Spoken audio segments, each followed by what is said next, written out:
हम कंचन झा समस्त मैथिलीवासी के हार्दिक अभिनंदन करै छी और आइ अपने सबके एकटा सुंदर सनक बड़क परिछन गाबि के सुना रहल छी।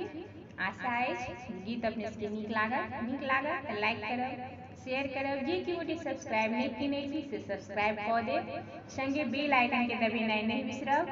जय मिथिला, जय मैथिली। सुनू ई गीत। दुल्हायो मीठी